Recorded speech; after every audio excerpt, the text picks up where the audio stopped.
These are the designs.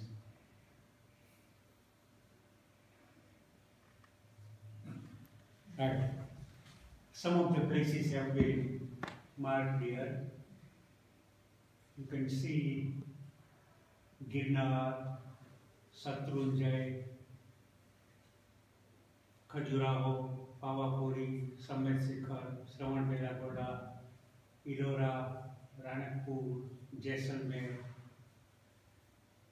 Just very few to name. And as I said, you cannot visit even all main temples in one's lifetime. But we'll see some of the temples now, and any interesting aspects I will of course go through that. The first thing, Girnar.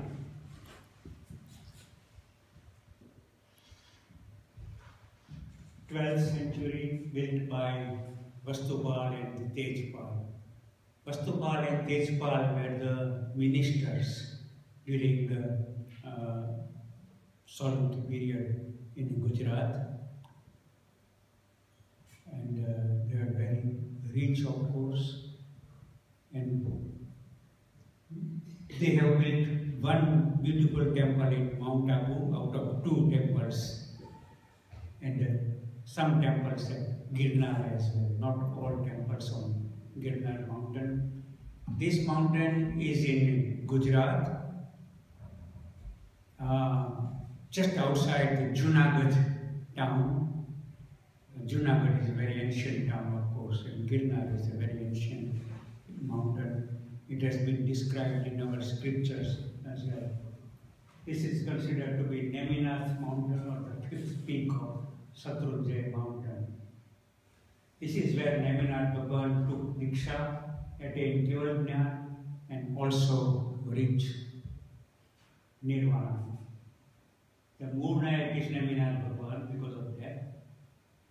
It is 3,600 feet high, and one needs to climb 4,400 steps from the base of the hill to reach the first took, and the 5th took is 10,000 steps away.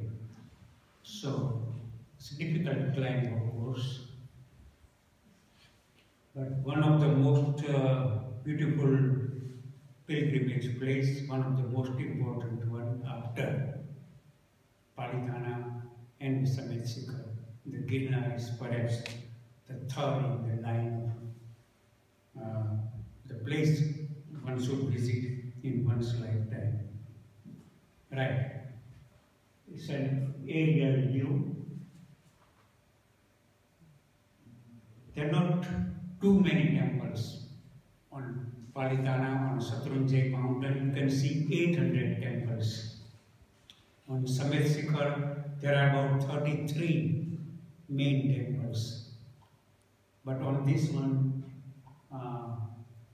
cannot see many temples, but of course you can see 15 or 20 different temples, all magnificent, and 5 or 6 are the huge ones. You can see some of the temples on the left-hand corner. I visited Girnar last year. Just the Moornayak, the main idol of Neminath Bhagavan.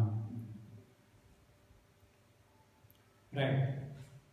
Some of the carvings on this temple, in the main temple, it's not very distinct, but right. After this, we'll visit Delvara temples. We have seen. Anybody visited Delvara, Mount Abu? Yeah. Worth going once in a lifetime. Simply marvelous. And I will describe this, why I am saying this. It's on top of a mountain, Well, the whole town is on top of the mountain. The town is called Mount Abu. Place there are many hotels are there, and it's completely a big town. The Brahma Kumaris have got their headquarters there in this town. And there's a beautiful lake called Nakhi Tara, which is also worth seeing. And there are, of course, palaces and houses and a lot of things. 2 Jain temples, which are called Dilwara temples, are worth seeing. One was built in around 10th century, and the second one was built in about 12th century. The first one is called Vimalvasihi because a minister called Vimal Shah built that temple. And the second one is called Lunavasihi because Vastupal and Tejpal built that temple. And the name Lunavasihi came because Tejpal had a son called Lavanya Singh, and Lavanya Singh was also called Luna. That's why the temple is called Lunavasihi. Right. Why they are important and what is there? Let us see. This tirth is world renowned for its beautiful art and architecture carved in 5 exquisite Jain temples. It says 5, but the 2 are the main ones. It is said that these are sermons in stone. The carving is very delicate, intricate, and done with a lot of precision. Vimalsa, the first temple built by Vimalsa, and Vastupal, Tejpal are the personalities behind the building of these temples and spent over 30 crores rupees. 30 crore rupiah. At that time, they spent that money. To build these temples, paying workers in gold and silver on the basis of dust weighed out from the carving. This is what some of the books says, that workers were paid in gold and silver. There's Mahir Swami temple, Adinath temple, Mahir Swami temple, Adinath temple, Parshnath temple, Rishabdev Bhagwan temple, and Nemyamji temple. 5 temples are there. Oh, right. What about carving? This carving, the carving you will see in Mount Abu in these 2 Devara temples. There is no parallel in the whole world. In the whole world. This carving is simply breathtaking, awesome. One cannot describe, one cannot copy it on paper. That's how intricate it is. And it is simply, one has to see different types of ceilings, all carved with, not 2 ceilings are identical. Let's see some of the pictures. I hope there are a lot of pictures are here. I hidden some of the Huh? I hidden some of the You didn't know them. Sorry. No, it's okay. That's great. And I've got some photographs. There were some beautiful. Yeah. Right. You can see pillars, dome, they're all white and beautiful marble. The thing about this is, imagine this in 3 dimensions, this thing. It's not a two-dimensional thing. I mean, photograph also, of course, shows the 2-dimensional thing. But imagine 3 dimensions. Right, you can see this here. The center part, then below that is another one, another circle below that, another circle, another circle. It's a Vinodbhai temple. It took more than 15-20 years to do all these things, or the complete carvings of all this.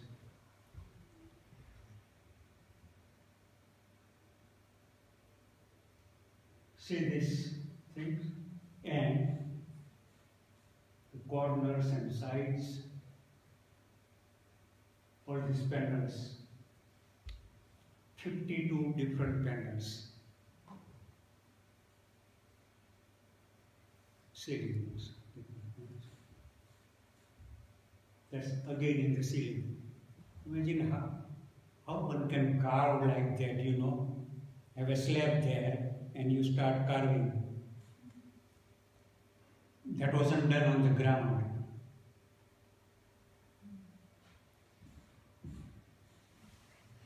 That's just one ceiling. Oh. So somehow it's been removed, yeah? Oh, I see. Let me show you some other pictures. I might have it here.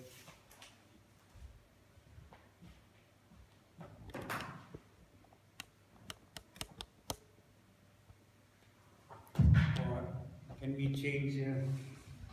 We can. 1 second. Sorry for that.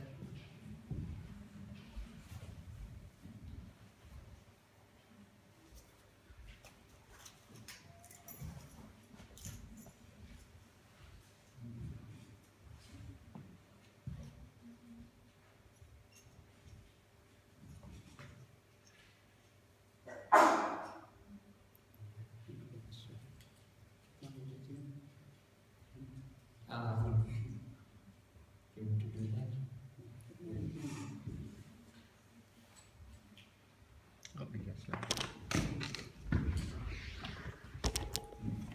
There are 106 slides in this whole presentation. So while I was editing it, I cut out quite a few.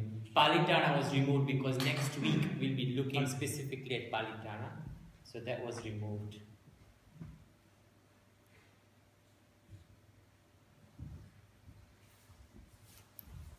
But while they are doing this, I don't know how many people have been to Vatican, Rome, and how many people have been to Abu. So there are few more people have been to Rome than they've been to Abu. If you've seen the Sistine Chapel and you've seen what Michelangelo has done on the roof, that pales into comparison when you see Del Vara. They are just so beautiful that you just go in and you see these temples, and it indicates faith. So much faith and so much veneration for the Tirthankar Bhagwan that they wanted to extol the Tirthankar's virtues by developing this exquisite, really magnificent temples. And Vinodbhai is right, there is no comparison like Del Vara in terms of architecture.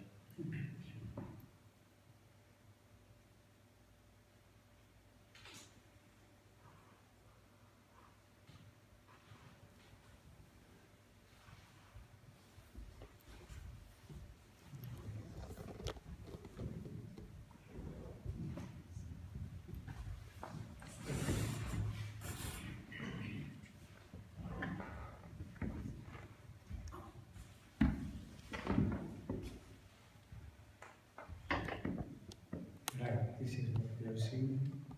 Central room, Vinodbhai temple. Vinodbhai temple. As I said, there are two big ones, Vinodbhai and Vinodbhai. Again, you can see the center part, you know, and then other circles. Right. This is one of the panel ceiling. One of the ceilings, yeah? Lotus design. And again, imagine in 3 dimensions. And Makarmukh is the crocodiles or all? Yeah, crocodile, you can see there. Yeah. Right. Very rich carving, you know, that there's no space virtually. These torals, that's called toral, you know, yeah. Art.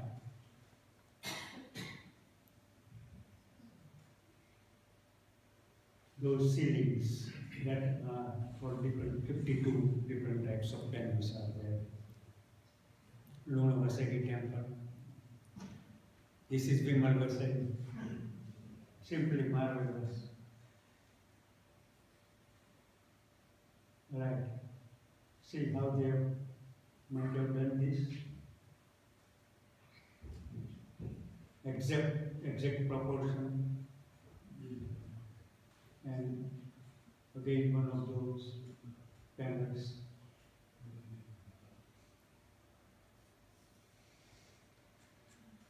So that's Mount Abu.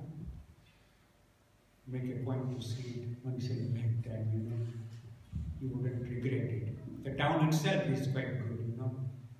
It's a hill station. The buses and everything go there. It's not like Palitana or Girnar, you know, because the town is there, so you can go by bus. And it's not too far from the state of Gujarat. It's in Rajasthan, but just at the border of Gujarat, you know. Now there is not far from Mount Abu, there's another place called Ranakpur. The tirth is situated in the Aravalli hills. There are hills all around, and in the middle of the hills, this beautiful temple was constructed. The temple is famous because of its architecture and mere size, 330 feet in breadth, 290 feet in length, and the shape of Nalini Kul plain. It is said that the person who commissioned it, who built it, really, Dharnasha, who gave all the money for the temple, he was a minister in the reign of King Kumbha. Dharnasha built this temple. He once had a dream. In the dream he saw a Viman plane. That plane is called Nalini Gul Viman. In our scripture that has been described how the Nalini Gul Viman looks like. So he thought of building a temple of that shape, Nalini Gul. The temple has 1444 pillars, 84 shrines, 32 gates, and 38,000 idols. This temple took 50 years to build. The Moornayak is Adishwar Bhagwan and is 180 centimeter high. The temple was contracted by Dharna Shah. And architect was someone called Deepak or Depal. Right, this is the temple. It's 3-story high.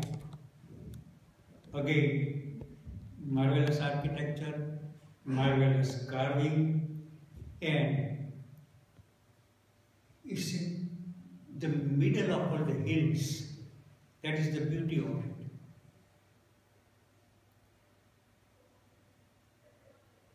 See how 3-story. You can see how they have constructed. No concrete, no iron, no nails, nothing.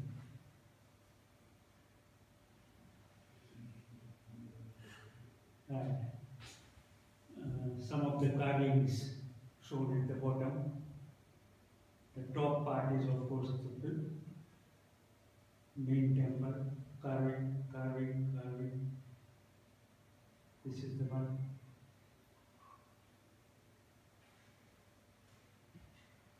See how intricate this carving is. It's called Kalpalatta. Creeper હોય એમાં થાય ને એ creeper બતાવેલું છે. That is in white marble. કેવી રીતે કાળો કર્યું હશે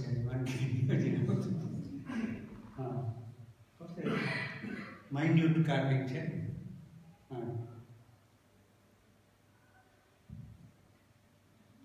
It is said that this Kalpalata grants wishes. So આપણે ત્યાં જઈને એક wish કરવાનું. This one, this is called Sahasraphana Parshanath. Parshanath with having 1,000 snakes, 1,000 hooks. So, આજે 1,000 snakes છે, એની ટેલ ક્યાં છે ખબર જ ના પડે. ઇન્ટ્રિકેટ ડિઝાઇન કેવી રીતે બનાવેલું છે જોયું તમે? આ બધી ટેલ્સ લે છે સ્નેક્સની, અને જે 1,000 જે સ્નેકના હૂક છે એ ઉપર છે. That's why it's called Sahasraphana Parshanath. Sahasra means 1,000. And so again, the beauty of carving, and so symmetrical, completely symmetrical. એક ઉપર આમ છે, નીચે આવું છે ને આવું છે નથી. That's where there is one slab. It depicts Satrunjay Tirth. 5 bodies with one head. આ બધું રાણકપુરમાં છે. 5 bodies you can see, but head આમ છે. તમે આમથી આમ જુઓ તો આમ માણસ દેખાય, આમ સૂતો દેખાય, આમ સૂતો દેખાય, આમ દેખાય. One head.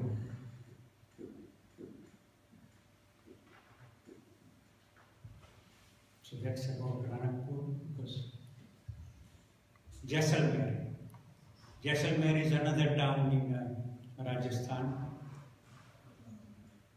Jaisalmer is very famous for manuscripts. Bhandar cellars are there, you know, and there are thousands and thousands of manuscripts have been preserved in Jaisalmer under Bhandar cellar. દેરાસરની નીચે હોય cellar, એ બધા આપણા ભંડાર કહેવાય. They used to keep all the manuscripts there, and that's how our manuscripts have been preserved. It's just outside Jaisalmer town. Murnayak is Sri Chintamani Parshnam Bhagwan. Architecture of the temple is beautiful. Here, only one temple has been described. There are quite a few temples in Jaisalmer, not one. There's so many temples. Because it's a Jain Tirth. Imagine the grandeur of this temple. The beauty in Jaisalmer is the carving and pillars and torans.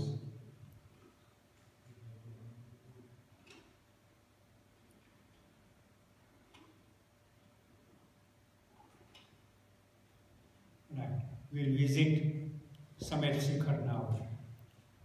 You know where is Samet Shikhar? Have you visited Samet Shikhar? How many have not been to Samet Shikhar? Samet Shikhar. Quite a few people have visited Samet Shikhar. It's where is it? In North India, and where? The state. હવે બિહારના બે ભાગ પડી ગયા ને. So this is not in Bihar now. It's in Jharkhand. But otherwise, તમે બધી book વાંચો તો એમ જ લખ્યું હશે કે છે the state of Bihar. બિહારનું ડિવાઇડ કરી નાખ્યા, બે સ્ટેટ કરી નાખ્યા. So this is in the state of Jharkhand.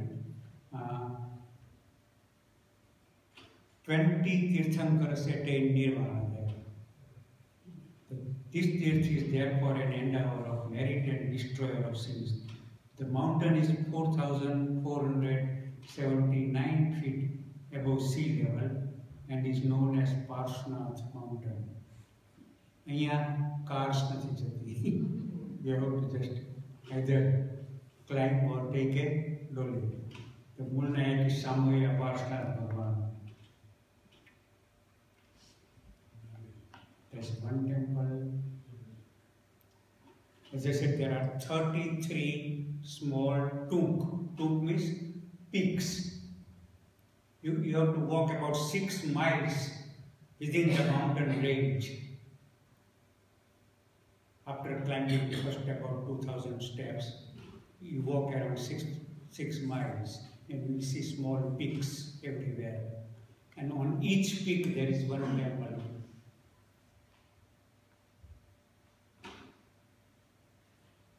You can see the different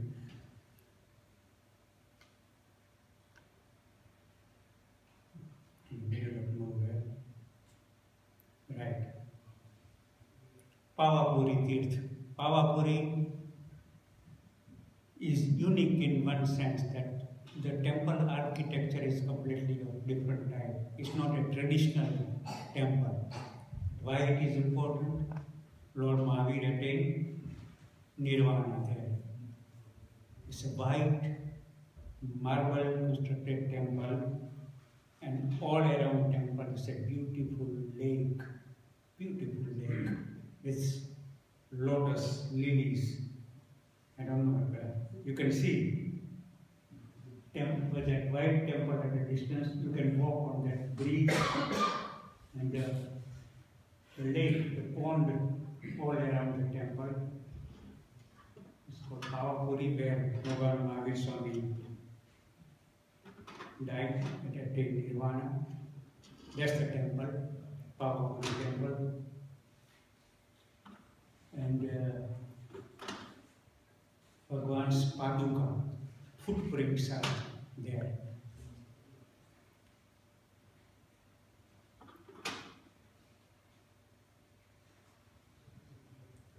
Temple. As I said, there's not much of a carving there, no beautiful, pillars or torals or that thing. But the shape, and when you see it from distance, the lake and the temple, it's so serene, so divine, it looks beautiful. And there is another temple just near that white temple, it's called Samovasaran temple, same, within the same area. Some South Indian temple. Let me tell you one or two things about other temples in Gujarat. Now, which one to mention and which not to mention is a big question. Let me mention one or two. Taranga. Have you heard this name? Taranga? You might not have seen. It's very near to the Mount Abu. Not very near, it's my mistake, but in North Gujarat. Abu is just outside Gujarat. Taranga is in North Gujarat. It was built in 10th, 11th century by Kumarpal, King Kumarpal, and the main Tirthankar, the main idol is that of Ajitnath. That temple is important because of its size and architecture. It has been preserved so nicely, Not many people are going there, but I recommend this as well.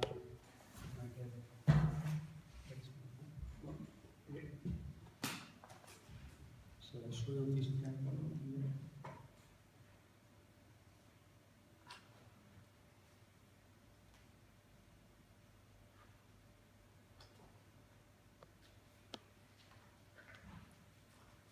I don't think I got the big photograph here. But Taranga is more than 200 feet wide, 300 feet in length, and more than 170 feet in height. And Ajitnath's idol is also huge, very big one. It's not a marble temple, it's a stone one. just as important, just as beautiful. The carving is also very good. The other one in Gujarat, very near to Mount Abu, is called Kumbharia. See Kumbharia? Again, beautiful carving. You tried to match with Mount Abu Stilwara temple, that carving, you know. The only difference is Mount Abu temples carving and everything has been done in marble, while in Kumbharia everything has been done in stone. Unfortunately, these temples are very much neglected.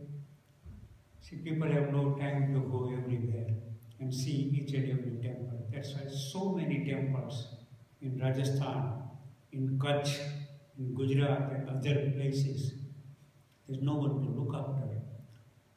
They're neglected badly, you know. But they are huge temples, they're very beautiful temples. And if I had time, you know, I would have visited each and every temple, but unfortunately, one cannot manage here. Right, shall we see one or two in other places? Gomteshwar, that is South India. Bahubalis, that you have heard, isn't it? Digambara temple. Not, well, it's a huge statue of Bahubali, 57 feet high statue. Bahubali, on a mountain. And now what about cave art? Because Buddhists have so many caves, but Jains also have some cave art, cave paintings and sculptures preserved in all sorts of caves. You might have heard the name Ajanta in Ellora. Yeah? That's in the state of Maharashtra, near the town of Aurangabad. Ajanta and Ellora. Everything was hidden and forgotten in a deep, dense jungle. About 120 years ago, one Englishman, while going out in hunting, suddenly found these caves. No one knew about these caves. Everything was abandoned because there were Buddhist caves and Jain caves, most of them there. And for whatever reason, we don't know, but people had abandoned this, had moved away, everything was forgotten, and jungle grew all around that, you know. And that one Englishman found everything, these caves. He just could not believe his eyes. He could not believe that the pictures, some of the pictures are more than 1,000 years old, those Buddhist paintings. And the colors are still intact. We don't know how they were used to make all these colors, you know, how they used to manufacture them. Yeah. But the paintings are very beautiful. And there are some Jain caves there. Some caves are in Ajanta. There is no Jain cave there.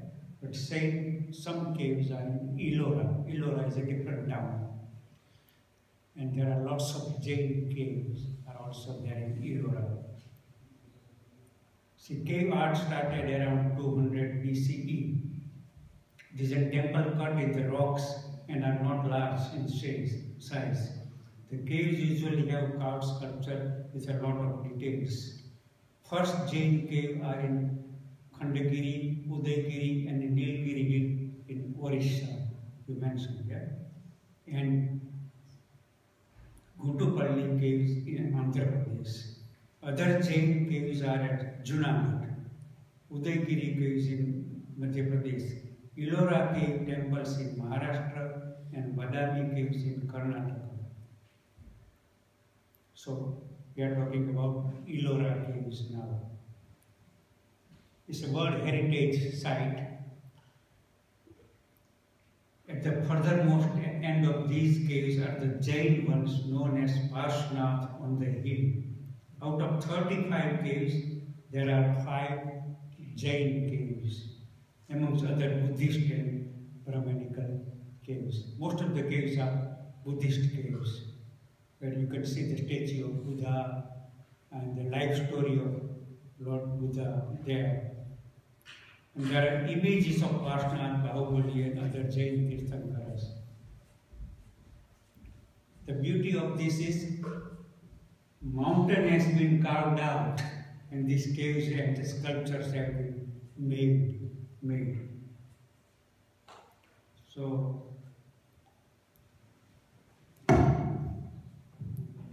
it needs some thinking how to do it. I mean, you can take a stone and do it, but see the mountain and start carving the piece by piece out, removing it and doing these sculptures.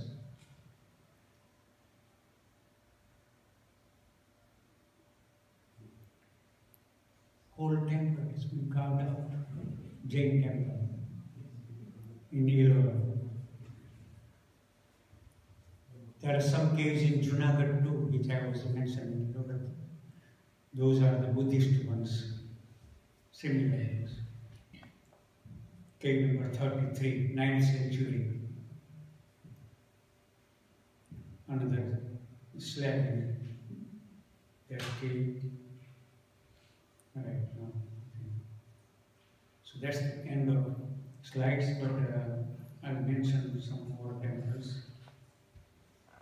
Or I'd like to answer your questions about some pilgrimage sites you want to know about,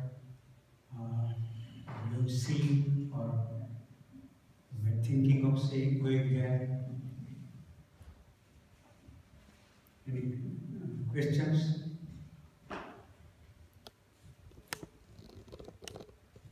What are the places you visited here? Which is the oldest? Sorry? Which is the oldest known temple? Oldest known temples are perhaps in Orissa, some of the temples, in Udaygiri Hills and the Khandagiri Hills. These are the oldest temples here. Palitana temples are something like 800 years old. Taranga is something about 1,000 years old, Some temples, some of the ruins we find are more than 1,000 years old, like Sankheshwar one. But what has happened is, we haven't kept the old ones, we have built the new one, removed the old things and built the new ones. That is what has happened here. There are bhandars also in other temples. Bhandars? Yes. Yeah. Where, because there were some attacks and they could hide the books there. Yeah. What happened, I mean, especially during the Muslim invasion, they were destroying everything. So to preserve our books or manuscripts, we started keeping under the temple. So we used to construct cellar. They used to construct cellar. They're called bhandar, and used to keep the books there. That's the reason Jain books, Jain manuscripts have been preserved so nicely. So biggest bhandars are in Jaisalmer, some bhandars are in Khamphat, some in Limbadi, some in Ahmedabad, and there are so many other places. Ranapur, maybe one or so, but not many. Jaisalmer's got quite a few bhandars there. Overall, more than 100,000 manuscripts have been preserved by us, by our ancestors, really. Yeah. Jaisalmer has got more than 20,000, 30,000 manuscripts. Just thinking about the logic, when we build the temple, we want people to go and worship over there. What's the reason why they have to be built on some hills and making far away from the towns? Was the purpose of the temple was different at that point? Oh, sorry, what is the reason of building them away from the town? Yeah, like on the hills and on the hills? Yeah. One reason is safety on the hills. You know, most of our temples, especially which have been constructed on hills, are safe. Nothing happened to these temples. Nothing happened to Samet Shikhar temples. Palitana temple, main temple, was once damaged, but other than that, nothing happened there. You know, because they didn't bother to climb all the way up there to destroy a temple. No, but like when someone like Vasupal temple, when they are building the temple, they want people to come and worship over there or not exactly? No, they wanted people to go there, worship, pray, do everything there. But again, there's one more thing, you know. One of the ideas is that you should not make things easy for the people, otherwise they'll take it for granted. When you climb 3,700 steps and climb and go on top of the Shatrunjay hill, then only you will realize how beautiful this temple are. What sort of atmosphere is there? The serene atmosphere. You will feel the real divinity there, you know. Yeah, that is what you will feel. And you will also appreciate that, especially 1,000 years ago, there were no trucks and trams to bring all those big slabs. How they took everything there. And like I'm thinking about it, they only for the monks. You just go and do the meditations and kind of thing, not for the general public. Monks used to go there definitely, and they used to live around these areas. In our Jain scripture, you know Ashtapat Tirth. Where is Ashtapat Tirth? Right now it is in China, in Tibet. Lord Adinath, our first Tirthankar, attained Nirvana there. Because our Tirthankaras used to go on mountains or in caves for meditation. That is why many temples, many are in caves or on mountains, you know, top of the mountains. You showed us how intricate the designs and everything were in a lot of these temples. Is that more for aesthetic, or is there a Jain reason behind the intricacy of the carving? It's a mixture of Jain, Hindu and Buddhist things, you know, and again North Indian style and South Indian style and everything. So art and architecture is there, but at the same time devotion is also there, you know, like that Sahasrapana Parshnath, 1,000 books, you know, that sort of carving you wouldn't find in Buddhist or any other or Hindu sculptures, you know. So they had their own imagination. So there were Jain craftsmen, Jain karigars, Jain architects as well. We of course collectively know them as a Sompura, you know, and some of the Sompura nowadays are, you know, not that good really. Yeah. They are more money-minded actually. Wherever you go, Sompuras are more money-minded. But in ancient times, there are no plans or big drawings or everything. Imagine how they have drawn all these things and how they did 3-story high temple.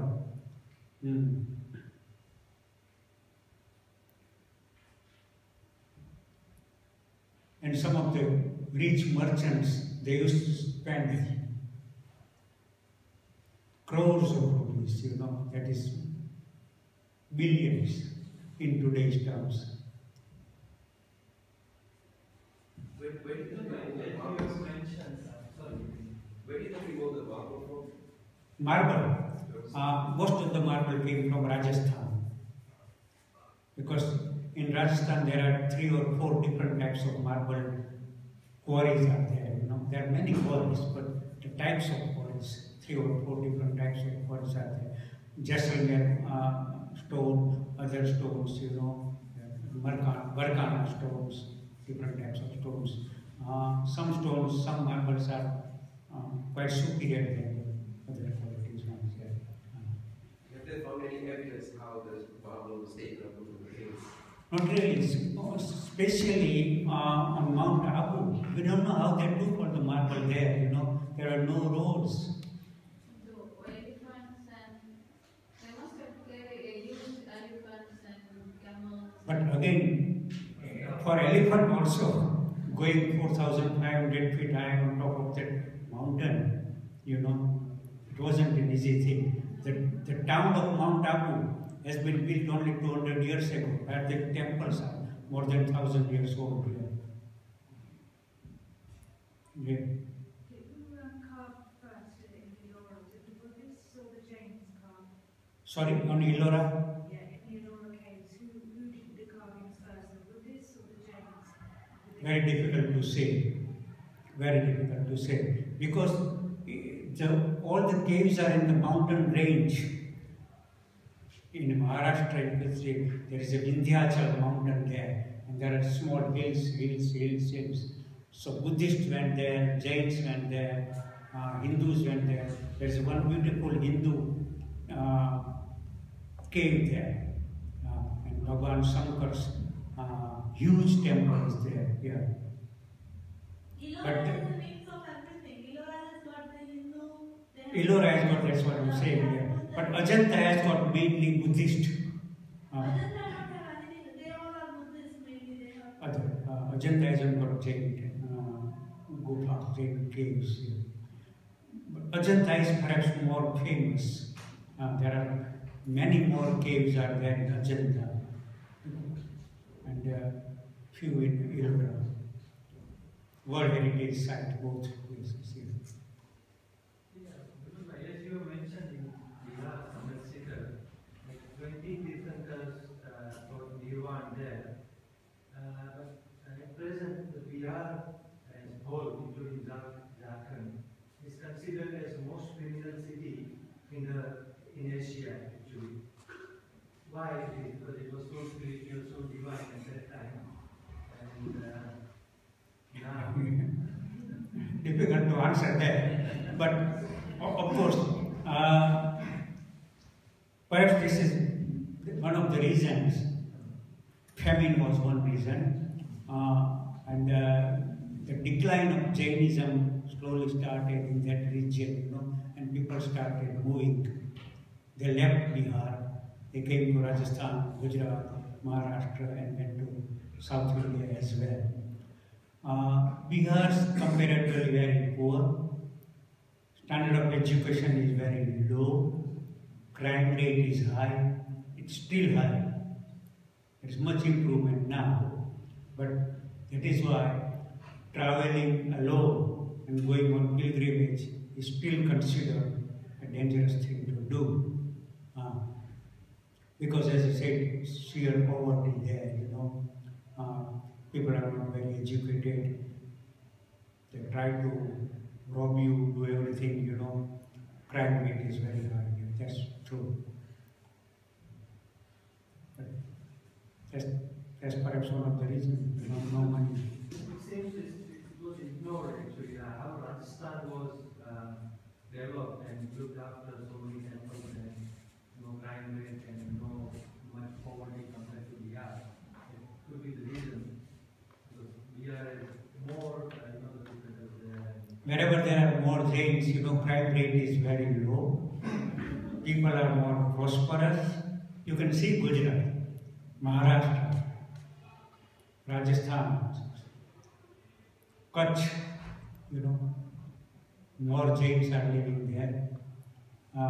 Comparatively prosperous, well-developed place that Gujarat is considered most developed state in India. Yeah?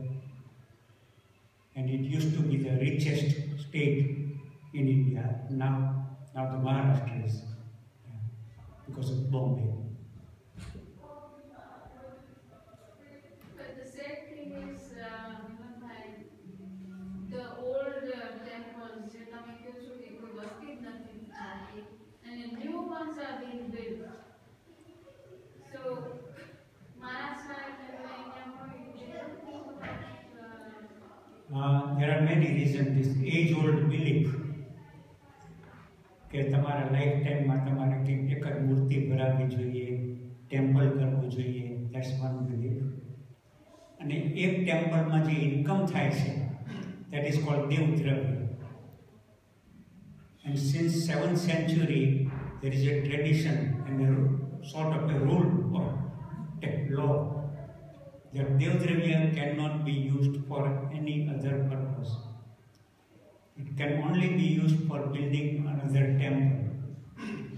આ rule એટલો rigid છે અત્યારે ઇન્ડિયામાં કે there are millions and millions of rupees spare in devdravya fund, which Jains are reluctant to use for other purposes, you know, and that is why they are building more and more Oh, it temples. is very sad that I went to a small town, Nilvara નામ છે. Ah, ત્યાં મોટું દેરાસર છે. When I wanted to go and see, કોઈ બંધ હતું. આખા ગામમાં બધા પૂછવું પડે આ કોણ ખોલશે, તો કે વીકમાં એક જ ફેરે ખોલે છે. Yes. અને જે પણ કોઈ આવે છે એ આરતી કે ગમે તે જે દર્શન કરે, એ is not a Jain person. but this is the situation in Rajasthan and in Kutch. There are so many old and beautiful temples. There's no one in the village or the town to look after it. There's not a single Jain living there. In lots of towns and villages in Kutch, you know, people have gone to Bombay. There are more Kutchi people living in Mumbai than all of the Kutch.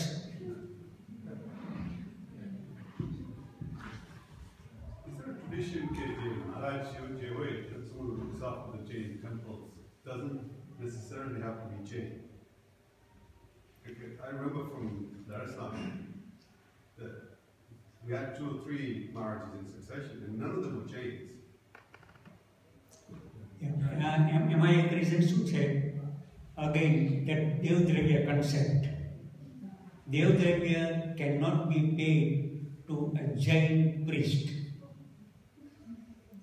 So they started employing non-Jain priest.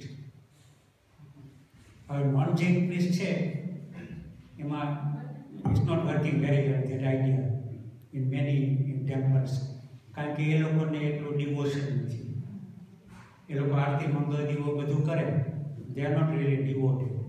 Not only that, in some of the temples they take money, you know, એ લોકો પૈસા લઈ લે આરતીમાંથી, આમાંથી, તેનાથી, ભંડારમાંથી. એટલે આ જે some of the old concept છે ને દેવદ્રવ્યના, that hopefully something has to happen here. Something will happen hopefully here. Money coming in, like there are that you use for devdravya. અમે very difficult question to answer. કારણ કે પેલું છે ને કે you are damned if you say something like that. I forgot that proverb. એમાં શું છે? ના, અમે we are working on the age of the sword.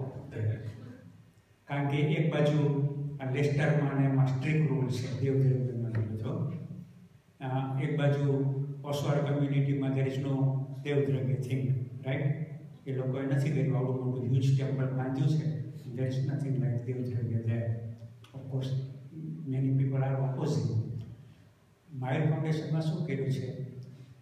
જે છે ને 1 minute 2 minutes આપણી પાસે, તીર્થંકરના પૈસા આવે, આરતી ને મંગળ દીવો ને પૂજા ને સ્નાત્ર પૂજા ને that is devdravya, and that can only be used as devdravya, as per devdravya concept and book.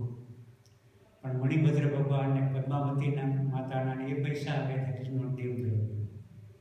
Because I have studied that scripture and I have gone through everything. એટલે કોઈ પણ મને પૂછે ને તો I can advise them what to do of devdravya and other things. That is why we have done this in my foundation. So you cannot use devdravya for the maintenance of other temples? એ તો વાપરીએ છીએ, ટેમ્પલના મેન્ટેનન્સમાં વપરાય, પણ અમે પ્રિસ્ટને નથી આપતા પૈસા, અને ખાવામાં કોઈ દિવસ ના વપરાય દેવદ્રવ્યના પૈસા. That is, we are very careful about that. ખાવામાં નથી વાપરતા. Even if it is ideal food, કે આ food, કે બીજું સ્વામિવાત્સલ્ય food, નહીં. We are just about okay.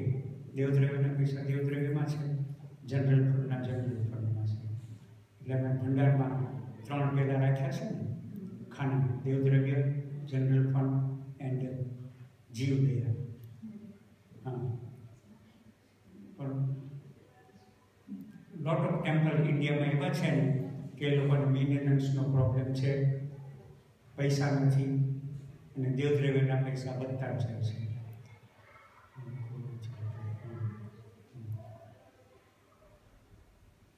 આપણે ફોર્ચ્યુનેટલી એન્શિયન્ટ મૂર્તિ છે, તમને ખબર હશે કેન્ટન દેરાસરમાં જે આઇડલ છે is very ancient. One is probably 2000 years old, one is more than 300 years old. એટલે એ ભગવાનની દયા છે, ચાલે છે બધું સરસ, everything going okay. Okay, thank you very much. Next week આપણે